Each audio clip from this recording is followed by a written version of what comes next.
સંસારી જીવના ભાવ મરણો ટારવા કરુણા કરી શરિતા વહાવી શુદ્ધાતણી પ્રભુ વીરતે સંજીવની શોષાતિ દેખી શરિતને કરુણાભિના હૃદયે કરી મુનિકુંદ સંજીવની સમય પ્રાભત તણે ભાજન ભરી કુંદ કુંદ રચ્યું શાસ્ત્ર સાથિયા અમૃતે પુર્યા ગ્રંથાધિરાજ તારામાં ભાવો બ્રહ્માંડના ભર્યા અહો વાણી તારી પ્રશમ રસભા વે નિતરતી મુમુક્ષુને પાતી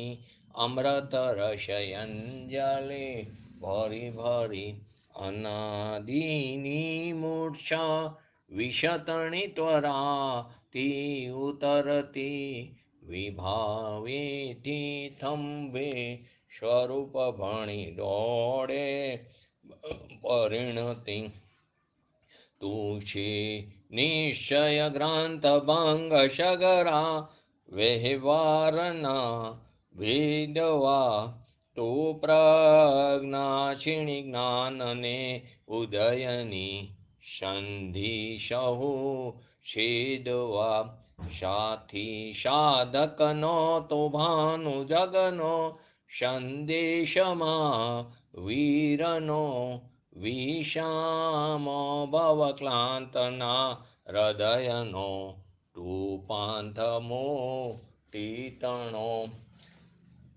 સુણીતને રસનિબંધ શિથિલ થાય જાણે તને હૃદય જ્ઞાની તણા જણાય તું રૂચતા જગતની રુચિયારસે સૌ તું રીઝતા શકલ જ્ઞાયક દેવ રીજે બનાવો પત્ર કુંદનના રત્નોના અક્ષરો લખી તથાપી કુંદ સૂત્રોના અંકાએ મૂલ્યના કદી તથાપી કાનવાણીના અંકાએ મૂલ્યના કદી નમો રિંગટણં નમો સિદ્ધાણં નમો ઐરણં નમો વજણં નમો લૈશવ શ્રાવણં ચત્તારી મંગલમ હરિહંતા મંગલમ સિદ્ધા મંગલમ શાહો મંગલમ કેવલી પંતો ધમો મંગલમ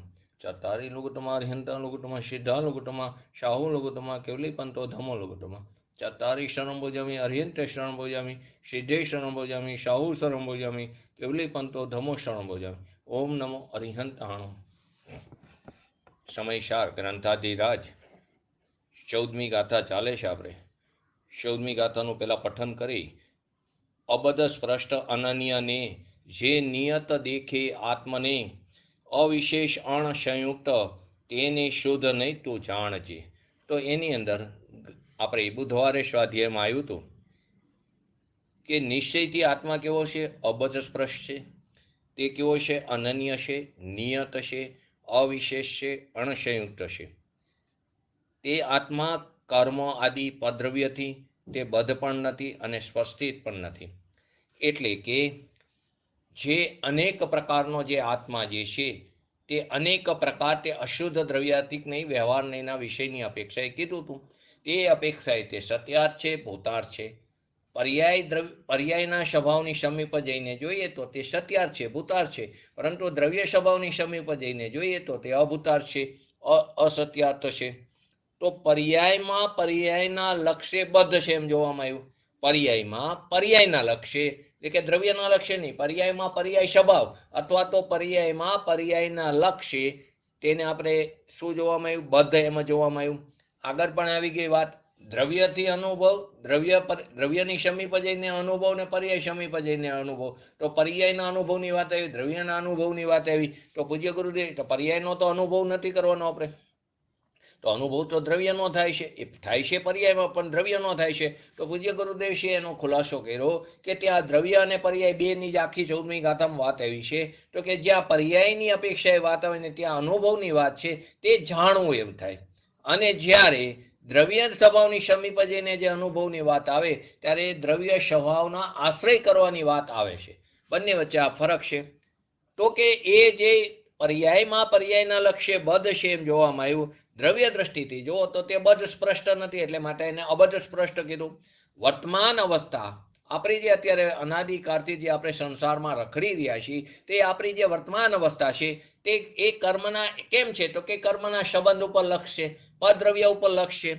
એમ લક્ષ્ય કરવાથી બંધ આપણને, એટલે વર્તમાન સમયનો સંબંધ એટલો છે, એ વર્તમાન સમય જે એક સમયનો જે સંબંધ છે એટલો છે, એ વ્યવહાર નહીંથી છે. તે ખરેખર વ્યવહાર નહીંથી છે. કેમ કે પદ્રવ્ય સાથે આપણે બંધાઈ જ નથી શકતા.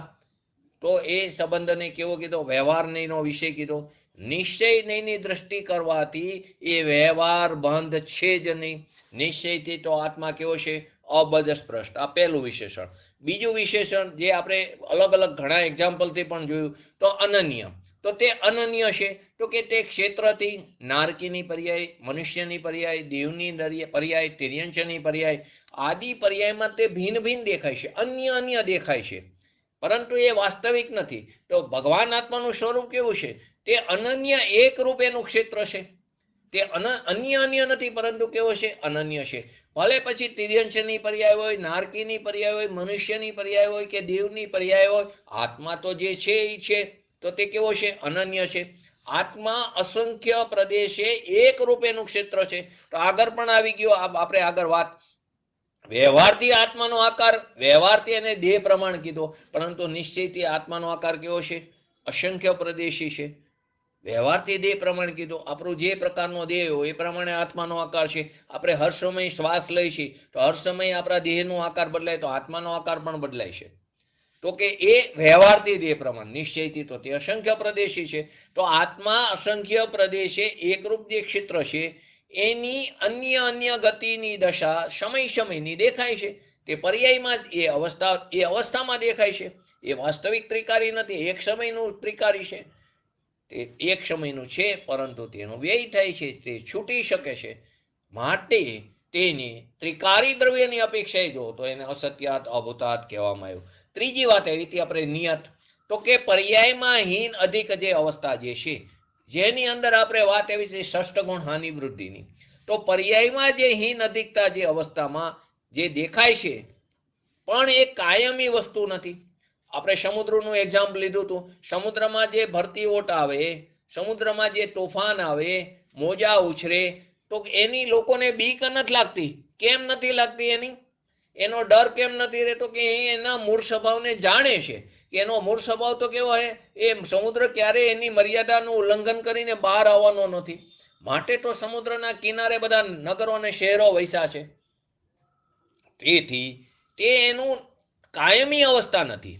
એનાથી રહિત નિયત એક રૂપે જે આત્મા જે ત્રિકાર છે, એવા આત્માને જોવો, એવા આત્માની શ્રદ્ધા કરવી, એનું નામ સમ્યક દર્શન, સમ્યક જ્ઞાન કહેવામાં આવ્યું. ત્રીજી વસ્તુ લીધું અવિશેષ. તો એમાં ગુણભેદ છે, એમાં જ્ઞાન, દર્શન, ચારિત્ર આદિ ભેદ છે. તો એની અંદર ગુણ ભેદ છે. એનું આપણે એક્ઝામ્પલ સોનાનું લીધું હતું. તો કે એ સોનાની અલગ અલગ અવસ્થા દેખાય છે, છતાં સોનું એ તો સોનું જ છે. તો એમાં ગુણભેદ પર્યાયના લક્ષ્ય, વર્તમાન ભેદના લક્ષ્ય જુઓ તો એમાં જ્ઞાન, દર્શન, ચારિત્ર, સુખ, વીર્ય આદિ દેખાય, પરંતુ સ્વભાવની દ્રષ્ટિએ જુઓ તો તે અવિશેષ છે. એમાં કોઈ પણ પ્રકારનો ભેદ નથી, એમાં ગુણભેદ નથી, એમાં પર્યાય ભેદ નથી. તો કે એ અવિશેષ નામ સામાન્ય છે, ભેદ નથી. ને પાંચમું લીધું તો અસંયુક્ત. વર્તમાનના લક્ષ્ય તેને વિકાર અને સુખ દુઃખ થાય છે, પરંતુ એ સુખ દુઃખ જે છે તે કેવા છે? વર્તમાન ક્ષણિક છે. એ શાશ્વત સુખની વાત નથી, કાલ્પનિક સુખની વાત છે, પરંતુ તે કેવું છે? વર્તમાન ક્ષણિક છે. તો કે ત્રિકારની દ્રષ્ટિએ જુઓ તો એ સુખ દુઃખનો સંબંધ આત્માને છે જ નહીં. એ સુખ દુઃખનો સંબંધ આત્માને છે જ નહીં. એ તો બધું પર્યાયમાં થાય છે, અને એ આપણી માન્યતામાં છે. ખરેખર તો કોઈ પદ્રવ્યને કારણે આપણે સુખી પણ નથી થઈ શકતા, કોઈ પદ્રવ્યને કારણે આપણે દુઃખી પણ નથી થતા. એ આપણી માન્યતામાં ઠીકપણું ના ઠીકપણું કરી લીધું છે.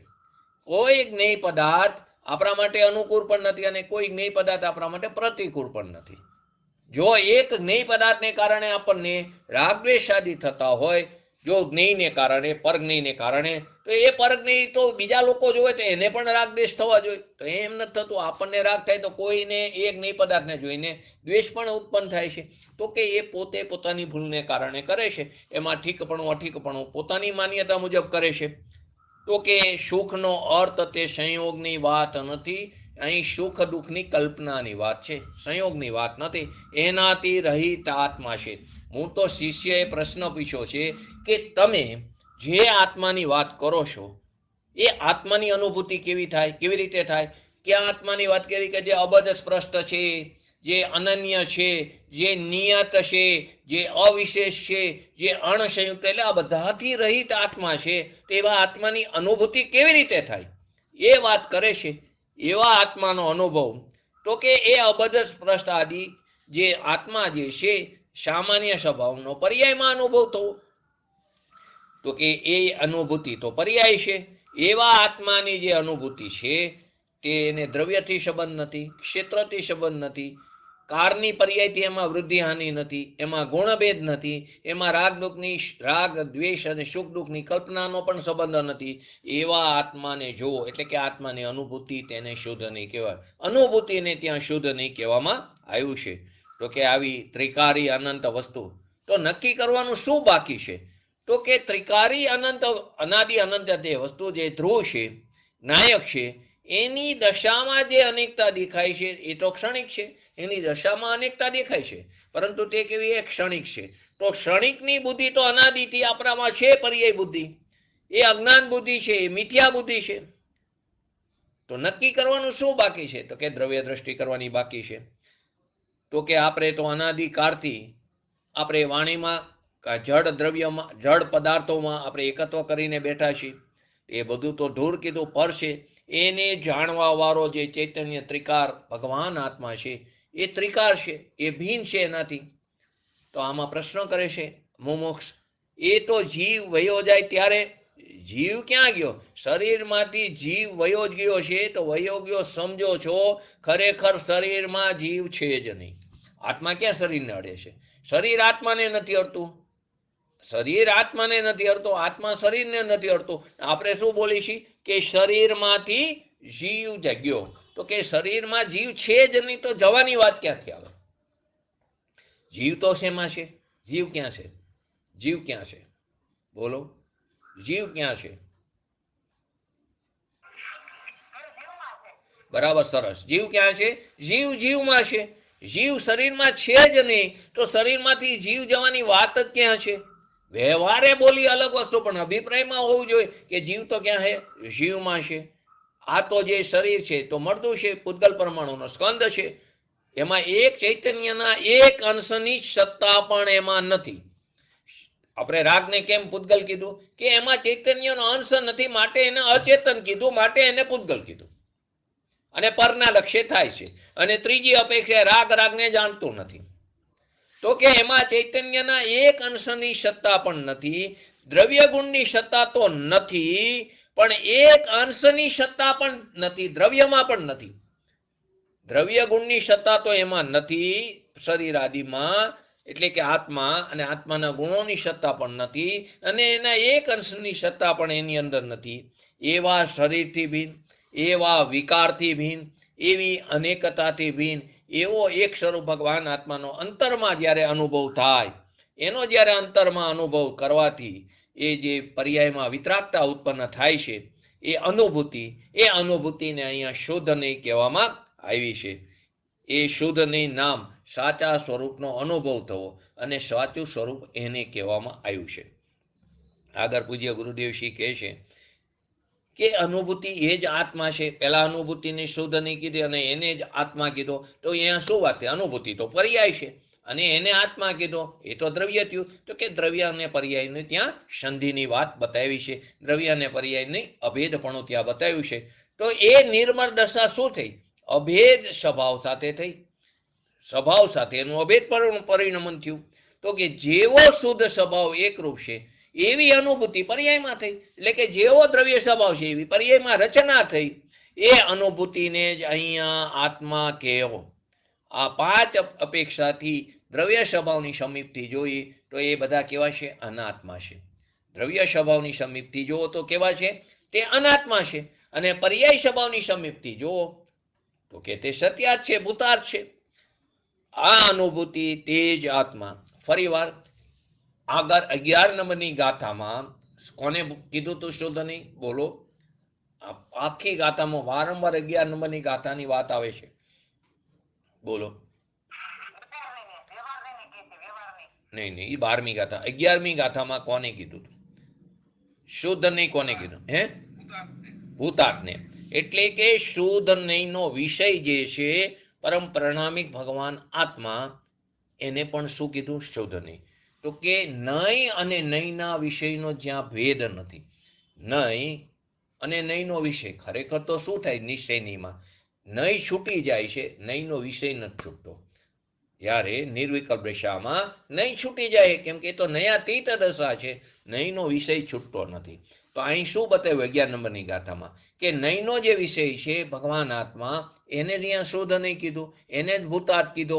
અને અહીં કોને શુદ્ધ નહીં કીધું? અનુભૂતિને કીધું.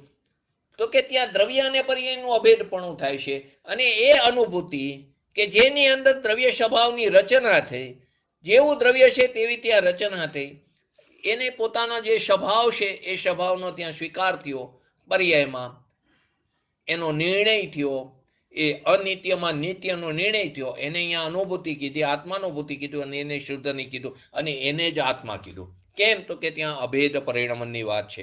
આ આત્મા કેવો છે? એક જ પ્રકાશમાન છે. આત્મા પદ્રવ્યથી 5માં કયા કયા સંબંધથી જુદો બતાવ્યો? 5 વિશેષણમાં. તો કે પહેલો વિશેષણ જે હતું અબજસ પ્રત્યેમાં પદ્રવ્યથી ભિન્ન બતાવ્યો. બીજું જે હતું એમાં શેનાથી ભિન્ન બતાવ્યો? બોલો. બીજું અનન્યમાં શેનાથી ભિન્ન બતાવ્યો?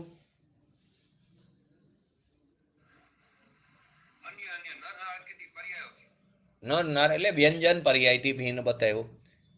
પછી જે અથવા તો ક્ષેત્રથી ભિન્ન બતાવ્યો. અને જે ત્રીજું, ચોથું ને પાંચમું ત્રણેયમાં પર્યાયોથી ભિન્ન બતાવ્યો. હવે એમાં પણ અલગ અલગ 3 પર્યાયની વાત આવે છે. નિયતની, પછી અવિશેષ અને અસંયુક્ત. તો કે જે અવિશેષ છે એમાં ગુણભેદથી ભિન્ન બતાવ્યો. આમાં પર્યાયથી ભિન્ન બતાવ્યો. શેમાં? અનન્યમાં. નિયતની અંદર નિર્મલ પર્યાયોથી પણ ભિન્ન બતાવ્યો. અગુરુ લઘુત્વ ગુણ આદિ જે છે એની જે પર્યાયમાં ષષ્ઠ ગુણ હાનિ વૃદ્ધિ, જે અગુરુત્વ લઘુત્વ ગુણની સ્વભાવવર્ત પર્યાય છે એનાથી પણ ભિન્ન બતાવ્યો. અને અસંયુક્ત એટલે રાગદ્વેષ આદિ વિકારી ભાવોથી પણ ભિન્ન બતાવ્યો. એવો એક આત્મા, એ જ પરમ આશ્રય કરવા યોગ્ય ઉપાદેય તત્વ છે. તો કે આવા ભાવના ગુણભેદથી ભિન્ન એવા આત્માને, એવા આત્મા ઉપર દ્રષ્ટિ કરવાથી એને સમ્યક દર્શન ન થાય એવું 3 કાળમાં બનતું નથી. અને સમ્યક દર્શન વિના ધર્મ નથી થતો. જ્યાં સુધી સમ્યક દર્શન નહીં થાય ત્યાં સુધી ધર્મની શરૂઆત નથી થતી. તો કે આવો જે એક પ્રકાશમાન જે આત્મા છે, પદ્રવ્યથી ભિન્ન જોવાથી એક જ પ્રકાશમાન છે, એક રૂપે જ દેખાય છે. ક્ષેત્રથી ભિન્ન દશા નારકી આપણે લીધી, મનુષ્યની પર્યાય આદિ, એનાથી શરીરથી નહીં પણ દશાથી ભિન્ન જોવાથી એકરૂપ પ્રકાશમાન છે. શરીરથી ભિન્નની વાત નથી, એ અવસ્થાથી ભિન્ન જોવાની વાત છે. નર નારકી આદિ અવસ્થાથી ભિન્ન, એને જોવાથી તે એકરૂપ પ્રકાશમાન છે. કાળની પર્યાયમાં એટલે કે વર્તમાન અવસ્થામાં હીન અધિક જે અવસ્થા થાય છે. આજે સવારે શક્તિની વાત ચાલે ગુરુદેવના પ્રવચનોમાં. જય બારાબેન સવારે હતા એટલે એમને ખ્યાલ હશે કે એમાં પણ શું વાત આવી? અગુરુ લઘુત્વ શક્તિની વાત આવી. તો શું વાત આવી? કે સાયોક્ષમિક પર્યાય, ક્ષાયિક પર્યાય, ઔપશમિક પર્યાય એટલે કે ઉપશમ નાદીની પર્યાય, એમાં પણ હીન અધિકપણું થાય છે. એનાથી પણ આત્મા કેવો છે? ભિન્ન છે. ગુણભેદના અનેક પ્રકાર નહીં લઈને એક રૂપે જોવાથી એક જ પ્રકાશમાન છે. અને વિકારના જે સુખ દુઃખની કલ્પનાનું લક્ષ્ય જે છે તો વર્તમાન છે, તે ક્ષણિક છે. તેને નહીં જોવાથી, અંતરમાં એક રૂપે જોવાથી એક આનંદ પ્રગટ થાય છે. આનંદ રૂપ એક જ પ્રકાશમાન છે. તો આ 5 અપેક્ષાથી જો તો આત્મા આ પ્રકારનો છે. હવે એને ખ્યાલમાં આવી ગયું. કોને?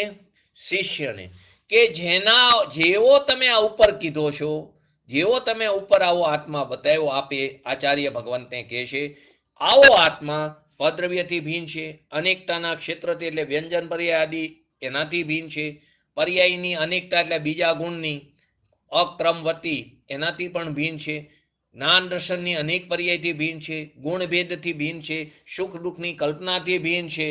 આવો ઉપર કહ્યો તેવો આત્મા, શિષ્યનો પ્રશ્ન હવે ચાલુ થાય છે, એવા આત્માની અનુભૂતિ કેમ થઈ શકે? તમે આ બધું બતાવ્યું અમને, પરંતુ એને અમે માન્યું, પરંતુ આવા આત્માની અનુભૂતિ કેમ થઈ શકે?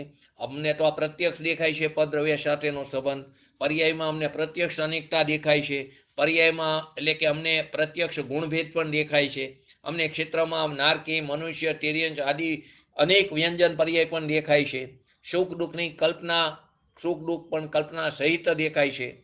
તો આવા તમે કીધો એવા આત્માની અનુભૂતિ કેમ થઈ શકે? બસ આ શિષ્યનો પ્રશ્ન છે. પ્રશ્નકારના પ્રશ્નનું રૂપ પણ એવું છે, શિષ્ય પણ પાત્ર શિષ્ય છે કે આપે કીધું આવો એક રૂપ અભેદ આત્મા છે, અબદ્ધ આત્મા છે, એ આત્માની અનુભૂતિ કેવી રીતે થઈ શકે? આ બધું જે દેખાય છે એ શરીરનો, કર્મ સાથેનો સંબંધ, રાગ સાથેનો સંબંધ, સુખ દુઃખની કલ્પના સાથેનો સંબંધ, ગુણભેદની અનેકતા છે, એ બધા સાથેનો જે સંબંધ છે એ તો એમાં એક રૂપનો અનુભવ કઈ રીતે થાય? આ શિષ્યનો પ્રશ્ન છે.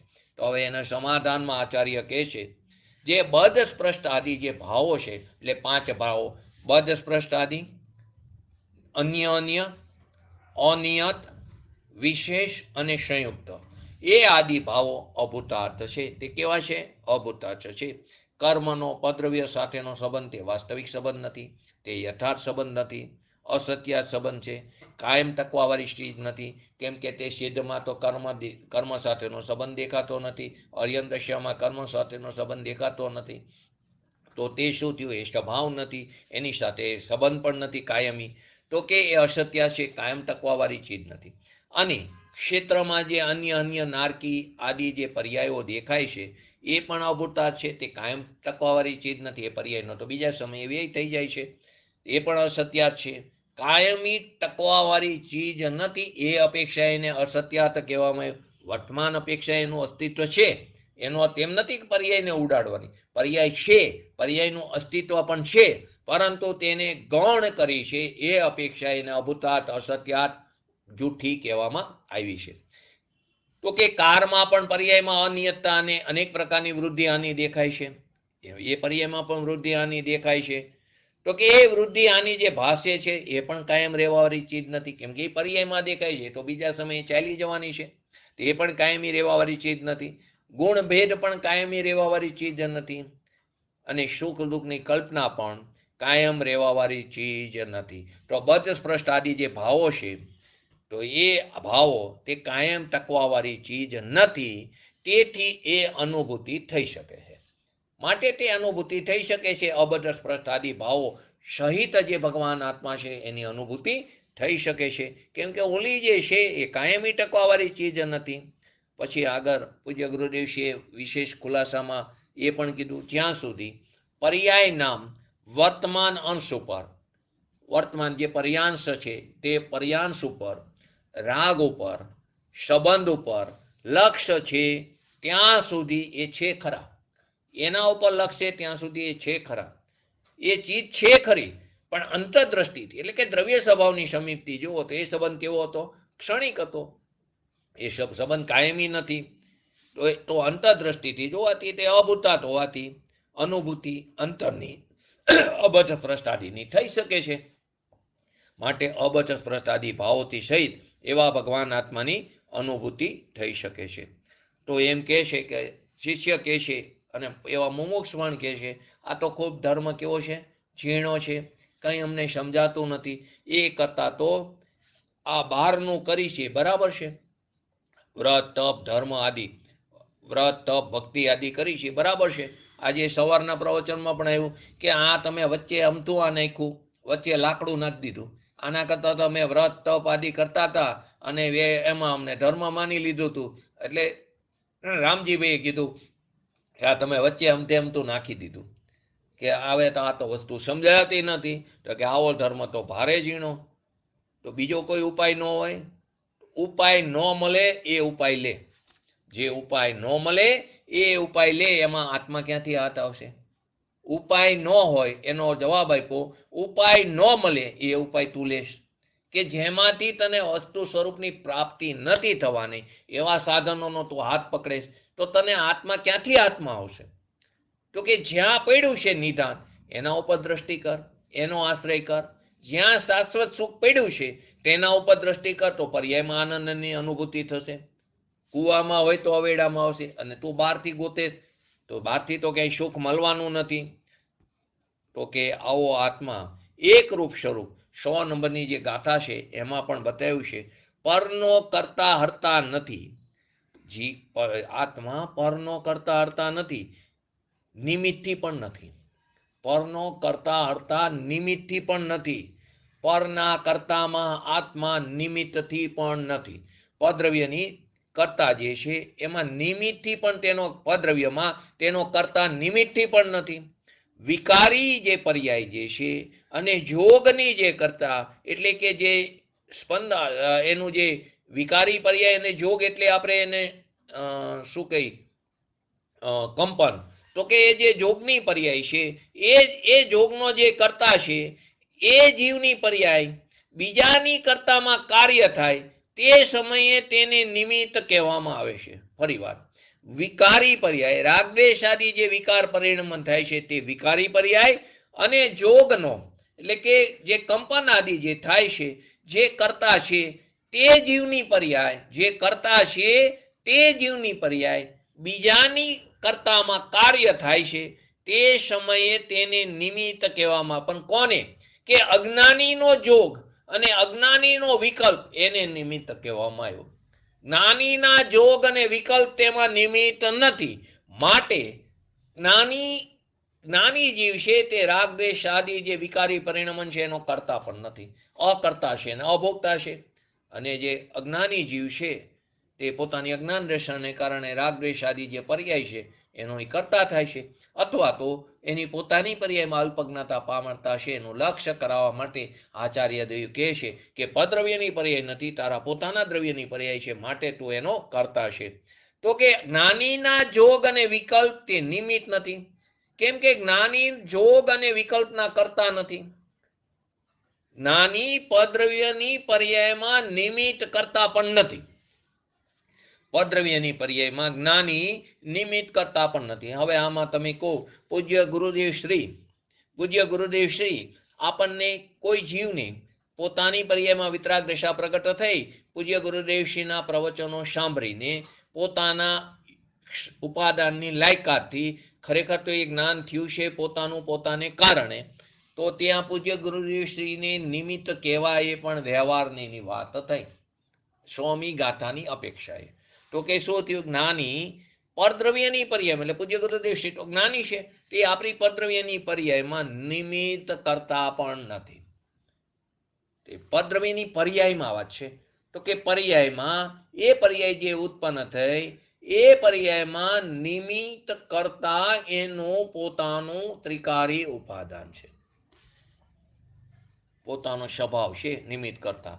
ખરેખર તો એ પર્યાયમાં કાર્ય થયું છે એની તત્સમયની વર્તમાન પર્યાયની યોગ્યતાથી થયું છે.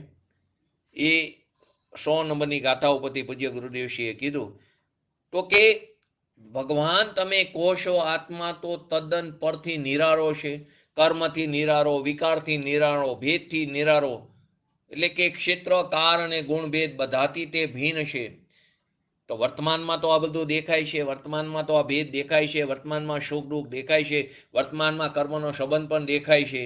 તો જવાબ દેશે શિષ્યને કે એ બધું અભૂતાર છે, કાયમી ટકવાવાળી ચીજ નથી. તારી દ્રષ્ટિ પર્યાય ઉપર છે, અને જ્યાં સુધી તારી દ્રષ્ટિ પર્યાય ઉપર છે ત્યાં સુધી તને અનુભૂતિ નહીં થાય. કેમ કે તારી દ્રષ્ટિ ક્યાં ક્ષણિક ઉપર છે, ત્યાં સુધી તને આત્માની અનુભૂતિ નહીં થાય. સ્વભાવ ઉપર દ્રષ્ટિ કરવાથી એ ટકી નથી શકતું.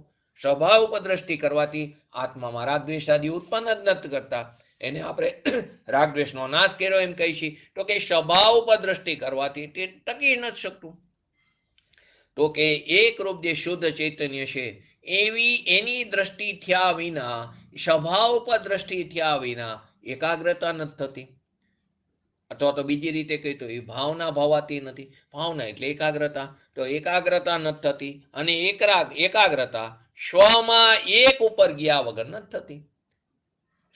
એકાગ્રતા એક ઉપર લક્ષ નહીં કરો તો એકાગ્રતા નહીં થાય. અનેક ઉપર લક્ષ કરવાથી એકાગ્રતા નથી થતી. તો કે સ્વમાં એક ઉપર ગયા વગર, એક આત્મા જે છે એના ઉપર, એટલે કે એના ઉપર ગયા, એટલે કે એનું લક્ષ કર્યા વગર એકાગ્રતા નથી થતી.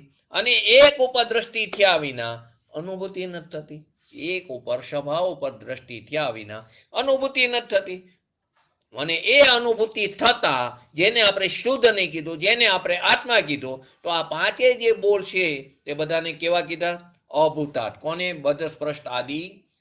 બદ્ધસ્પૃષ્ટ આદિ એટલે બદ્ધસ્પૃષ્ટ, અન્ય, અનિયત, વિશેષ અને સંયુક્ત, એ બધાને શું કીધા? અભૂતાર્થ. અભૂતાર્થ નામ એટલે કાયમી ટકવાવાળી ચીજ નથી, ક્ષણિક છે, સંયોગી છે. એને ઉપાધિ ભાવ કીધું. તે ક્ષણિક છે, એટલે કે રાગ દ્વેષ આદિ ઉપાધિ ભાવ છે, તે ક્ષણિક છે, તો એ છૂટી જાય છે. માટે તું જેમ કે શિષ્યને કે અનુભૂતિ કેમ થઈ શકે, તો અમે એનો જવાબ આપીશું કે આ પાંચે ભાવ કેવાય? અસત્યાત અભૂતાર્થ છે. તે કાયમી ટકી શકતા નથી. તો તે કાયમી ટકી શકે છે એવી વસ્તુ ઉપર દ્રષ્ટિ કરવાથી, એના ઉપર દ્રષ્ટિ દેવાથી અનુભૂતિ થઈ શકે છે. એના ઉપર દ્રષ્ટિ દેવાથી, એના ઉપર કાયમી ચીજ ઉપર દ્રષ્ટિ દેવાથી એ અસત્ય થઈ જશે, અસત્યાત અભૂતાર્થ થઈ જશે. એને અબદ્ધ સ્પષ્ટ આદિની અનુભૂતિ થાય છે. હવે આગળ પાછું સમજાવે છે. અબદ્ધ જે વર્તમાન અવસ્થા અને કર્મનો સંબંધ, એ અવસ્થા સાથેનો જે સંબંધ છે એ અભૂતાર્થ કીધો. ત્રિકાર ઉપર દ્રષ્ટિ દેવાથી એ છૂટી જાય છે. સુખ દુઃખની કલ્પનાને ક્ષણિક કીધી. તો પાંચમો જે બોલ છે, જે આપણે રાગ દ્વેષ આદિ વિકારી ભાવ, એ કલ્પના તો ક્ષણિક છે. તો એક રૂપ જે સ્વભાવ છે, ત્યાં એકાંત બોધ બીજ એવો એક શબ્દ મૂક્યો છે પૂજ્ય ગુરુદેવશ્રીએ. તો એકાંત બોધ બીજ ભાવાર્થમાં પણ છે જયચંદજી છાબડાના. તો એકાંત બોધ બીજનો અર્થ એક ધર્મ જે ચૈતન્ય સ્વભાવ છે તેને ત્યાં બોધ બીજ કીધું. એક ધર્મ એટલે એને એકાંત કીધું. તો એકાંત બોધ બીજ, તો બોધ બીજ એટલે કે ચૈતન્ય સ્વભાવ. એકાંત એટલે કે એક ધર્મ જે ચૈતન્ય સ્વભાવ છે તેને બોધ બીજ કીધું. કેવળ જ્ઞાન જેમાંથી પ્રગટ થયું છે, પ્રગટ થઈ શકે છે એવું બીજડું કીધું. એ બીજ છે જેની અંદરથી કેવળ જ્ઞાન પ્રગટ થઈ શકે છે. એવા બોધ બીજ સ્વભાવ ઉપર દ્રષ્ટિ કરવાથી આ જે પાંચમો બોલ છે વિકાર આદિ શું થઈ જાય છે? અભૂતાર્થ થઈ જાય છે. અને સ્વભાવની એકતાથી શું થઈ જાય છે? પર્યાયમાં આનંદ થાય છે. પર્યાયમાં સ્વભાવ આત્માના અસંખ્ય પ્રદેશે પર્યાયમાં આનંદની અનુભૂતિ થાય છે. તો પૂજ્ય ગુરુદેવ શ્રી કે આ તો શું છે? બાદશાહનો, એટલે કે આપણે શું કહીએ છીએ પન્નામાં, તો કે એકો છે. રમતમાં આપણે કહીએ છીએ હુકમનો એકો. તો આ કેવો છે? ભગવાન આત્મા પ્રકાશમાન હુકમનો એકો છે. કે આ આત્મા પદ્રવ્યનો સ્પર્શ નથી, એ જ વાસ્તવિક છે. સ્પર્શ છે તે અવાસ્તવિક છે. ક્ષેત્રથી અન્ય પર્યાય, જે વ્યંજન પર્યાય આદિ આકૃતિ આદિ થાય છે, એ ત્રિકારની અપેક્ષાએ વાસ્તવિક છે. પર્યાયની અપેક્ષાએ ભલે ત્રિકારની અપેક્ષાએ અવાસ્તવિક છે, પર્યાયની અપેક્ષાએ તે ભલે વાસ્તવિક હોય, તે છૂટી જાય છે. સુખ દુઃખનું વેદન, આનંદથી વિરુદ્ધ એવું સુખ દુઃખનું જે વેદન છે, એ સુખ દુઃખની કલ્પના તે ત્રિકા દ્રવ્ય સ્વભાવની અપેક્ષાએ તે અભૂતાર્થ છે, ક્ષણિક છે. એક સમયની પર્યાયમાં ભલે દેખાય, પરંતુ પર્યાયનો અંશ બુદ્ધિ એ કારમાં દેખાય એક સમયમાં, તો કે એ અભૂતાર્થ છે, તે ટકી શકતા નથી. તો કે ધર્મ કેવી રીતે થાય, વસ્તુ સ્વરૂપની પ્રાપ્તિ કેવી રીતે થાય, એની ખબર ન હોવાથી ક્યાંથી ધર્મની પ્રાપ્તિ થાય, ક્યાંથી સાચા સુખની પ્રાપ્તિ થાય, એ ખબર નહીં હોવાને કારણે આપણે અનાદિકાળથી પંચ પરાવર્તન કરતા આવ્યા છે. તો કે જ્યાં શાશ્વત સુખ પડ્યું છે ત્યાં ઉપર તો દ્રષ્ટિ દેતા નથી. તો કે દયા પહેરી, વ્રત કરી, ભક્તિ કરી, જાત્રા કરી, તો કે એનાથી ધર્મ પ્રગટ થતો નથી. એ તો શુભ ભાવ છે, એ પણ રાગની મંદતા હોય તો, બાકી એ અશુભ ભાવમાં જાય છે. તો ઘણા લોકો કે અમે તો પૈસા આપી દઈશું, તો એ શુભ ભાવ છે. એ પણ જો એમ માન્યું હોય કે મેં આપ્યા તો તે શુભ પણ નથી, અશુભ ભાવ છે. અહીં એક્ઝામ્પલ આપીને કીધું, કોઈ શેઠ હતા, એને પાઠશાળા માટે બનાવી દીધી, 10,000 આપી દીધા. 25,000 આપી દીધા. એ સમયની વાત છે. તો કે એના પાછો એક્ઝામ્પલ પણ આપે છે કે એની અંદર કેટલા છોકરાઓ ભણે છે. પણ બીજા ભણે એમાં તારે શું? આ પૂજ્ય ગુરુદેવશ્રીના શબ્દ, બીજા ભણે એમાં તારે શું લેવા દેવા? પૈસા ક્યાં એનામાં હતા? પૈસા ક્યાં એના હતા? એમાં વિકલ્પ છે એ પણ ભૂતાર્થ નથી. એમાં પૈસા ક્યાં એના હતા, પણ એમાં જે વિકલ્પ થાય છે એ પણ ભૂતાર્થ નથી. એ પણ દ્રવ્ય સ્વભાવની સમીપ જુઓ તો એ પણ ભૂતાર્થ છે, કાયમી ચીજ નથી. એકરૂપ ભગવાન આત્મા ઉપર દ્રષ્ટિ દેવાથી તે પણ અભૂતાર્થ થઈ ગઈ. તો એ કાયમી ટકવાવાળી ચીજ નથી એમ વારંવાર પૂજ્ય ગુરુદેવશ્રીએ સમજાવ્યું. તો કે આપણે પહેલાના જમાનામાં ખબર છે ને કે અત્યારે તો કોઈને નહીં ખબર હોય, પરંતુ કોઈનું જ્યારે મરણ થાય તો કોઈ સગાવાલા બહાર ગામ રહેતા હોય તો ઘરે પોસ્ટકાર્ડ આવે. ઉપર શું લખેલું હોય? બોલો, શબ્દ ખ્યાલ હોય તો, નહીતર કહું. લગભગ બધાની એ સમયવાળા છે એટલે ખ્યાલ હોવો જોઈએ. શું આવતું હતું પોસ્ટકાર્ડ? હવે તો પોસ્ટકાર્ડના જમાના ગયા, પરંતુ ત્યારે પોસ્ટકાર્ડ ઉપર એક શબ્દ આવતો હતો લખીને. શું આવતો? સાઈડમાં કોર્નર ઉપર. અને એ પોસ્ટકાર્ડને બહાર રાખતા હતા. આપણે મેલો લખતા હતા. શું લખતા હતા? મેલો. એટલે ખ્યાલ આવે કે આ કઈક મરણના સમાચાર છે. પછી અંદર શું લખતા હતા? 5મો વારો કઠન છે. પછી આગળ શું લખતા હતા? ધર્મ કરે તો સુખી થાય. શું શબ્દ આવતો હતો? ધર્મ કરે તો સુખી થાય. તો કે મરી જઈશ તોય નહીં થાય. તું ક્યાં ધર્મની વાત કરે છે? ધર્મ કરશે તો સુખી થશે.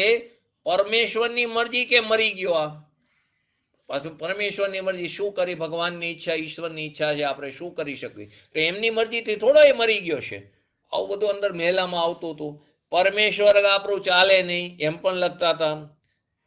તો કે પરમેશ્વર આગળ આપણું ચાલે નહીં એનો તેમ કે તારે પરમેશ્વર સામે પડવું છે. પરમેશ્વર કયો બીજો? તું પોતે ભગવાન પરમેશ્વર છું. તું પોતે ભગવાન આત્મા છું. મરણની જે સ્થિતિ છે એ પૂરી થાય છે માટે ધર્મ કરશે સુખી થશે. એની સાથે કંઈ લેવા દેવા નથી. ખરેખર તો આપણે મરણના અંતિમ સમયે કોઈને ધર્મ સમજાવતા હોય ને, પરંતુ કોને સમજાશે? કોને સમજાશે એને ધર્મ? બોલો. ધર્મ મરણના સમયે કોઈને આપણે સંભળાવી તો એ ખરેખર ન સંભળાવે એની વાત નથી. સંભળાવવું જોઈએ, પરંતુ કોને સમજાશે? બોલો.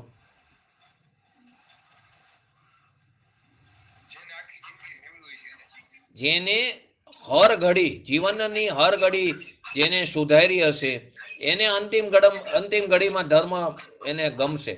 બાકી તમે એને ધર્મની વાત કરશો ને તો અરુચિ થશે. એને તમે ધર્મની વાત કરશો તો શું થશે? એને અરુચિ થશે. અને ખરેખર સાચો મુમુક્ષ કોણ કહેવાય? અંતિમ સમયે મુમુક્ષની સોચ કેવી હોવી જોઈએ? એવી એક પોસ્ટ પણ મૂકી હતી. કેવી હોવી જોઈએ અંતિમ સમયે મુમુક્ષની સોચ? કેવી હોવી જોઈએ સોચ?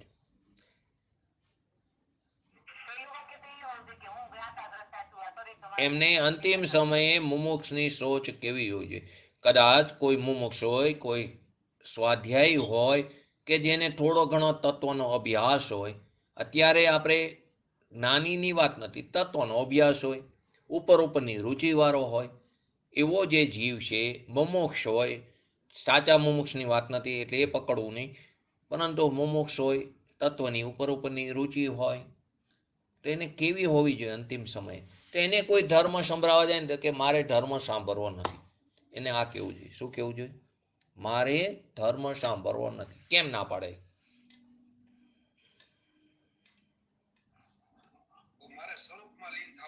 મેં આખી જિંદગી જે સાંભળ્યું છે એનું બસ મને ચિંતન મનન કરવું છે. હવે મારે નથી સાંભળવું નવું.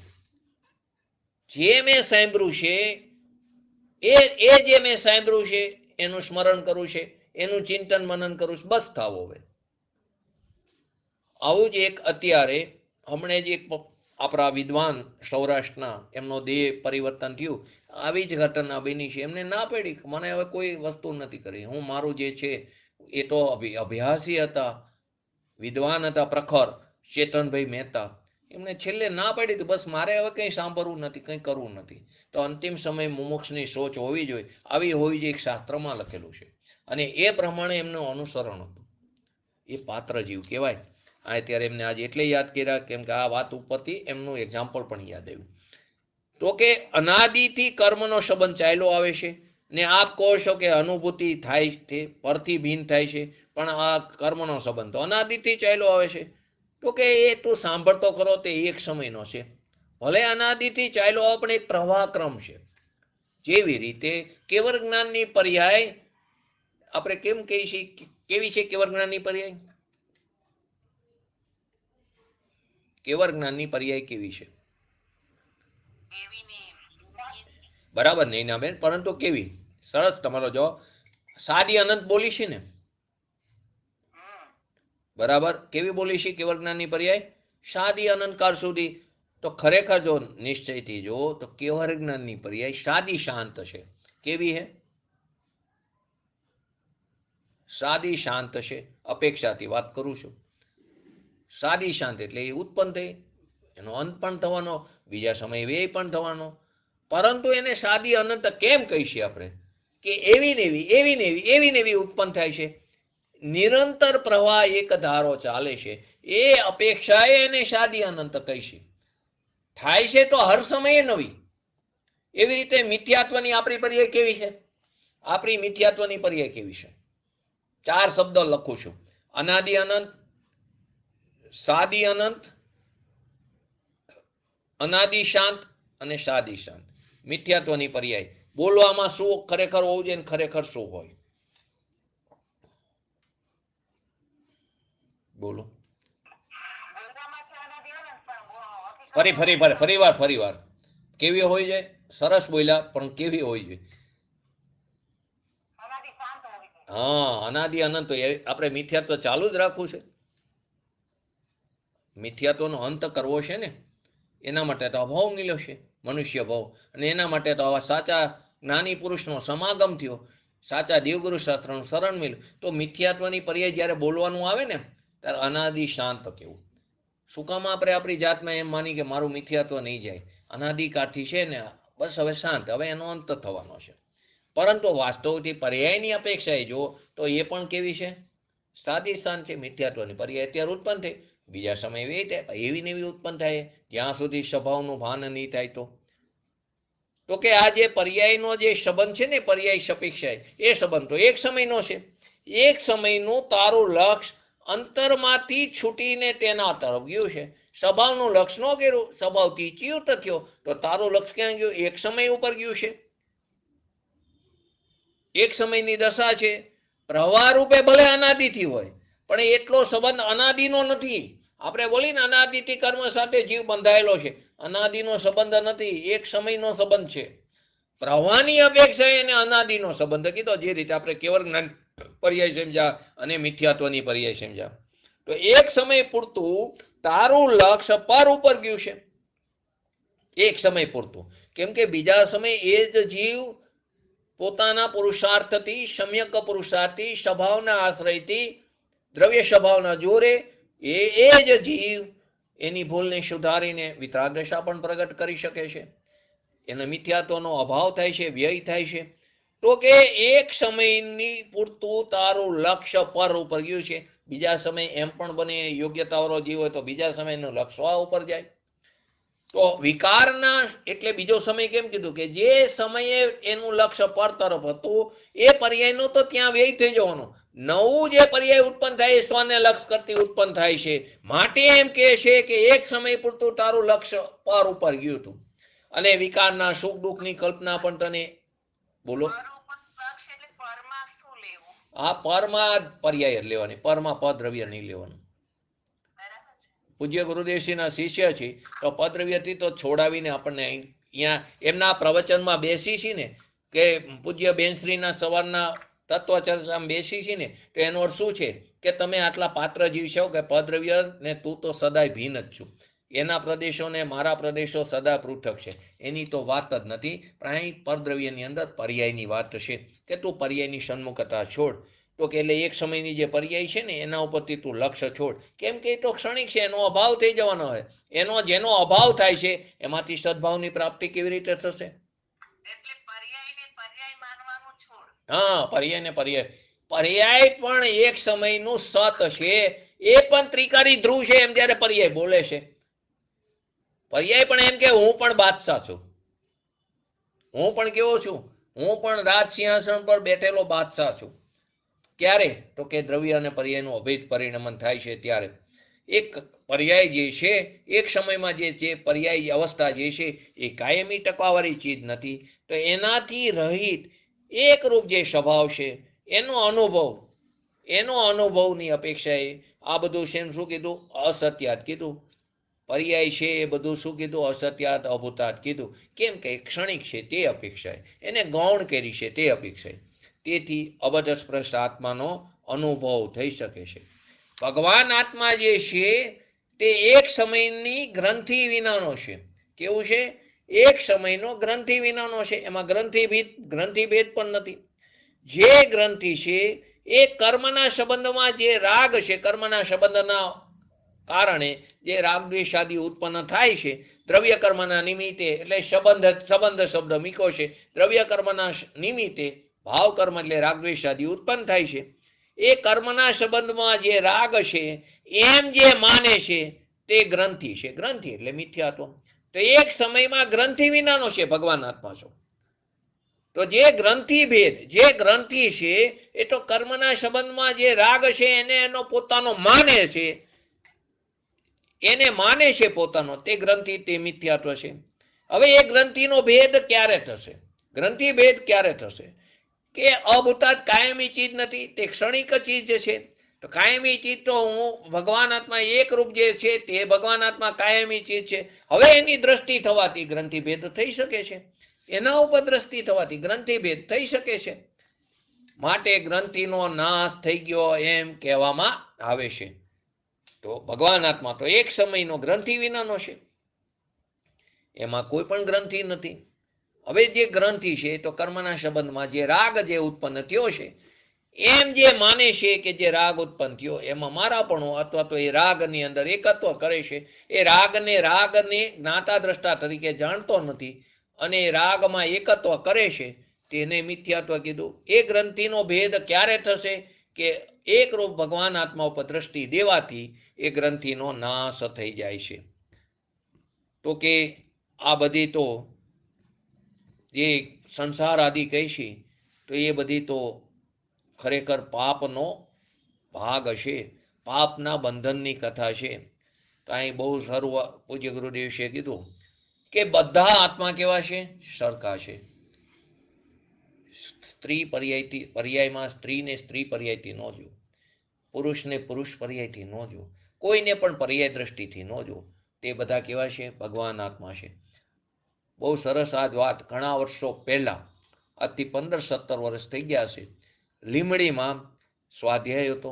સાથે આદરણીય પંડિત વજુભાઈ સાહેબનો પણ આ સ્વાધ્યાય હતો.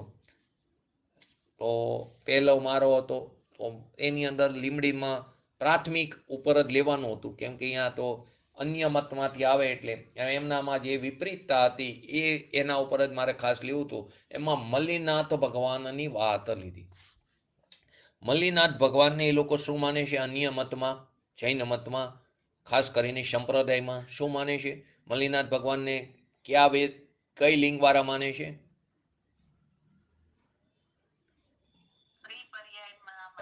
સ્ત્રી પર્યાય, જે તીર્થંકરનો અવર્ણવાદ છે. એને શેમાં માને છે? કે એમને સ્ત્રી પર્યાય હતી. તો કે એમને સ્ત્રી પર્યાય હતી, એ તીર્થંકરનો અવર્ણવાદ છે. ને એટલે એને 3 પર્યાય, એ પર્યાય રનિંગ, એની આગલી પર્યાય ને એની આગલી પર્યાય, એ ત્રણેયમાં તે પુરુષ જ હતા. એ સિદ્ધ કર્યું હતું કે મલ્લીનાથ ભગવાન શું છે. આપણે 2-3 વાર અહીં સ્વાધ્યાયમાં આવી ગયો, પરંતુ આજ એ જ વાત આવી રહી છે. તો કે જે મલ્લીનાથ ભગવાન જે છે તે ક્યાંના તીર્થંકર હતા? બોલો. પરક્ષેત્રના ને? ક્યાંના છે?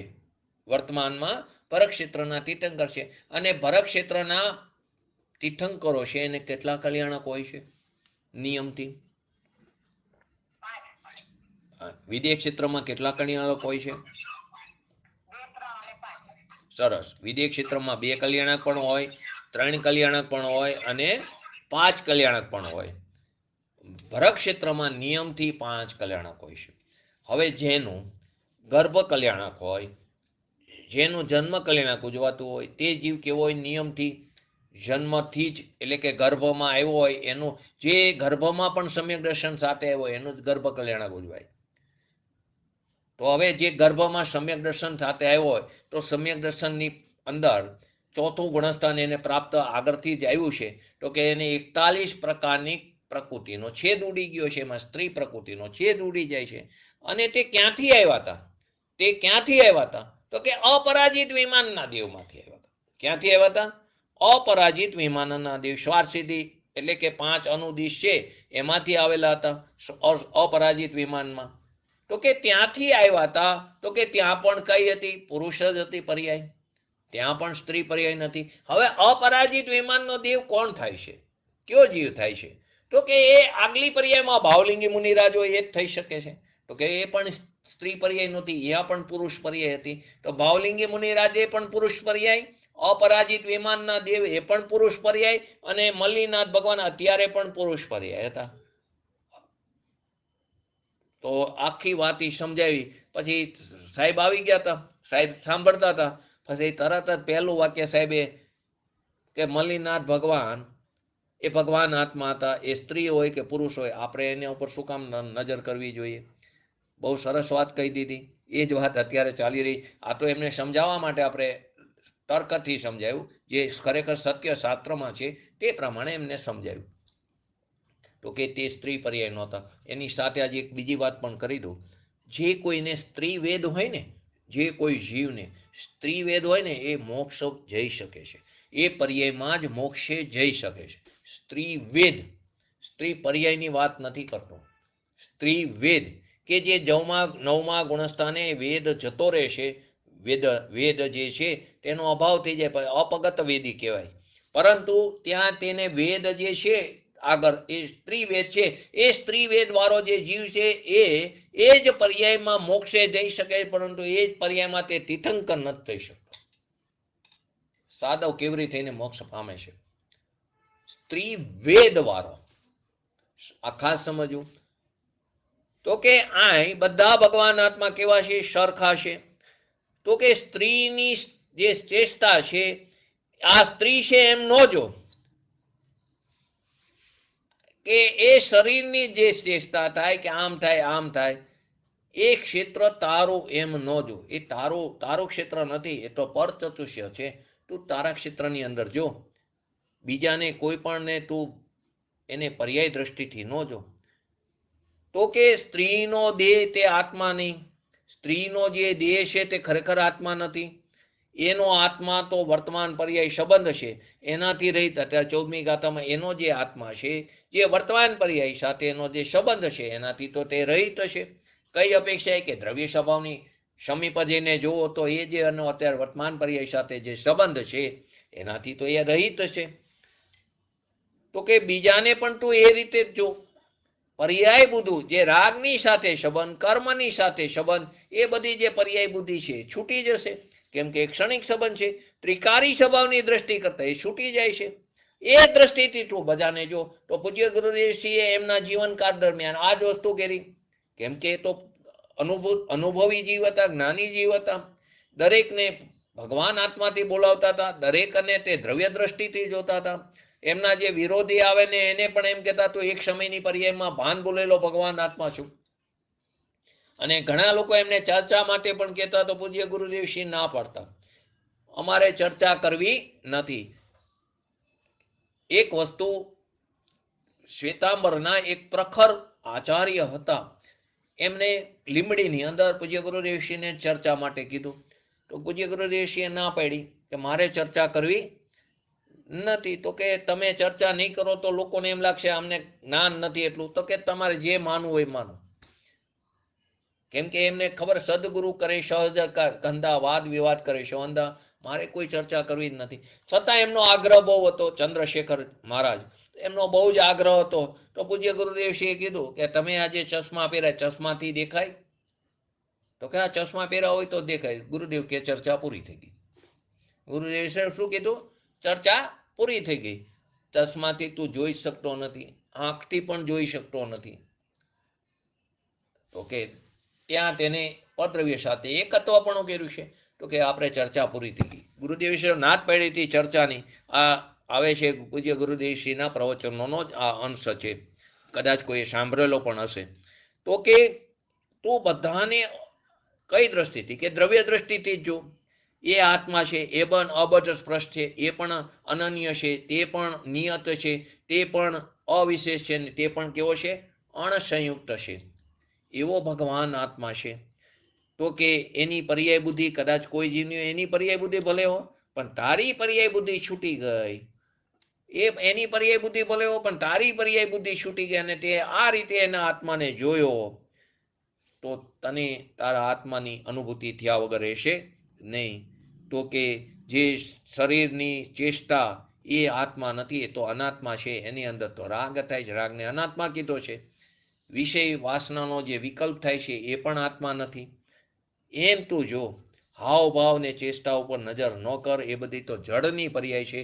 અને ચેતન ને અચેતન વચ્ચે તો કેવો સંબંધ છે? અત્યંતાભાવ સંબંધ છે. તો કે એ બધી તો જડની પર્યાય છે. સંબંધ જીવની જે એનો સંબંધ તો જીવની સાથે એક સમયનો સંબંધ છે. કેવો છે? એક સમયનો સંબંધ છે. અને એ સંબંધ તો કાયમ રહેવા વાળો નથી, તે ક્ષણિક છે. એ રીતે તું એના ઉપર દ્રષ્ટિ કર અને પોતાનો જે એકરૂપ જે સ્વભાવ છે એના ઉપર તું દ્રષ્ટિ કર, તો તને આનંદની અનુભૂતિ થશે.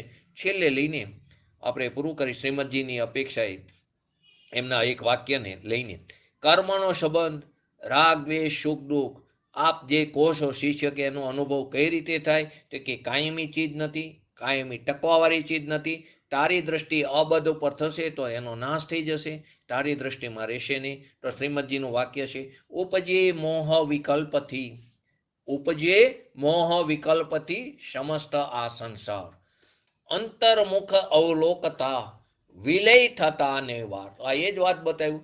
ઉપજે મોહ વિકલ્પથી, જે રાગ દ્વેષ આદિ જે મોહ છે, વિકલ્પ આદિ જે છે, એનાથી જ આ સંસાર ઉભો થયો છે. બહારના સંસારની વાત નથી. રાગ દ્વેષ આદિ અશુદ્ધતા ઉત્પન્ન થઈ છે.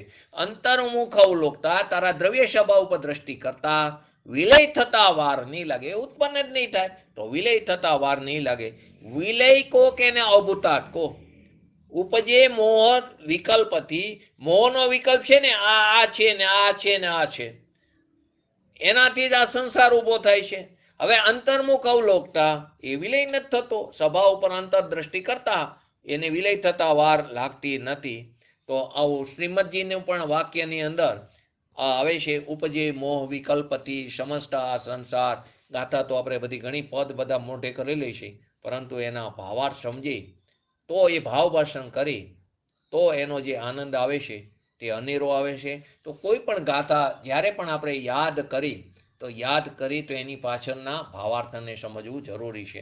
કેમ કે કોઈ પણ વસ્તુને સમજી તો શબ્દાર્થ, ભાવાર્થ, નયાર્થ, મતાર્થ, ગુતાર્થ આદિ સમજવું જરૂરી છે. આગમાર્થ 5 પ્રકારે છે: શબ્દાર્થ, આગમાર્થ, ભાવાર્થ, નયાર્થ અને મતાર્થ. હવે એ વસ્તુ એ પ્રમાણે વસ્તુ સ્વરૂપને નહીં સમજી, શાસ્ત્રોને અર્થ કરવાની આ પદ્ધતિ છે. ને તે શાસ્ત્રને શસ્ત્ર બનતા વાર નહીં લાગે. અપેક્ષાને નહીં સમજી તો જ્ઞાનીઓના હૃદયને નહીં સમજી શકી, એમના મર્મને નહીં સમજી શકી તો જ્ઞાનીઓના હૃદય સાથે મિલાન કરવાનું છે. એના હૃદય સાથે મિલાન એટલે એમણે કહેલી તત્વની વાતને સ્વના લક્ષ્ય વિચારવાની છે. તો આનંદની અનુભૂતિ થશે. તો આનંદની અનુભૂતિ થશે કેમ? તો કે દ્રવ્ય સ્વભાવની સમીપ જઈને જો તો એ અપેક્ષા બધા પાંચે ભાવને અભૂતાત, અસત્યાત કીધા, બધ, સ્પષ્ટ આદિ 5 ભાવોને જે અનેક પ્રકારના છે એ 5 ભાવને અસત્યાત, અભૂતાર્થ કહેવામાં આવ્યા. આ અપેક્ષાએ આ 14મી ગાથા આપણે બુધવારે પૂરી થાય છે. પછી એક શ્લોક ને પછી આગળ 15મી ગાથા આપણે એનો આગળ સ્વાધ્યાય થશે. તો આપણે પણ આપણા સ્વભાવના લક્ષ્ય આપણી પર્યાયમાં શીઘ્ર ને શીઘ્ર વિતરાગતા પ્રગટ કરી એવી પરમ વિરલ ભાવના સાથે આજનું વ્યક્તિત્વ પૂરું કરું. જય જિનેન્દ્ર. બોલો સ્તુતિ જીનવાણી, કોઈ પણ બોલો. બોલો નૈનાબેન, બોલો નૈનાબેન. આજે બોલો જયંતિભાઈ, છાયાબેન બોલો, જયંતિભાઈ છે, હા કોઈ પણ બોલો, સ્તુતિ બોલો.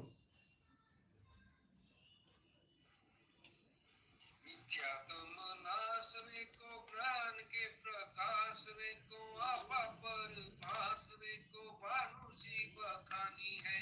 छहो द्रव्य जानवे को बांधवी दीपानवे को स्वपर पिछानवे को परम प्रमाणी है।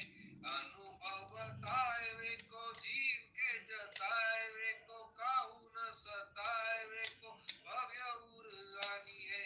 जहाँ तहाँ तारवे को पारवे उतारवे को सुख विस्तारवे को यही जिन मानी है। निज निधि निज में दिखाई यह अनंत उपकार है। इसके लिए जिन वाणी मात को वंदना शत बार है। वंदना शत बार है। वंदना शत बार है। नमो रिंगटाणं नमो सिद्धाणं नमो ऐरणं नमो अवजणं नमो लोय शिवसाणं चत्तारी मंगलम अरिहंता मंगलम सिद्धा मंगलम साहू मंगलम केवली पंतो धर्मो मंगलम चत्तारी लुगुतमा अरिहंता लुगुतमा सिद्धा लुगुतमा साहू लुगुतमा केवली पंतो धर्मो लुगुतमा चत्तारी शरण भोजामी अरिहंते शरण भोजामी सिद्धे शरण भोजामी साहू शरण भोजामी केवली पंतो धर्मो शरण भोजामी। बोलिए श्री पंच परमेष्ठी भगवंतोनो जय हो। बोलिए श्री जीनवाणी मातनो जय हो। बोलिए श्री परम पूज्य परमुपकारी सद्गुरु देवनो जय हो। बोलिए श्री प्रसन्न मूर्ति भगवती मातनो जय हो। बोलिए श्री सनातन जैन दिगंबर धर्मनो जय हो जय हो जय हो।